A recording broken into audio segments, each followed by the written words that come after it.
How to fix Huawei Mate 70 Bluetooth audio not working.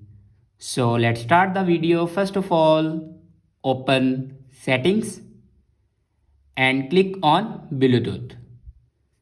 Now here you can turn on or off your Bluetooth.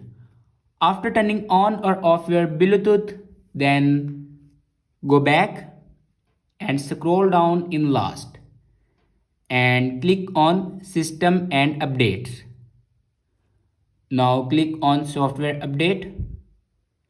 Now here you can check your latest version will be updated or not.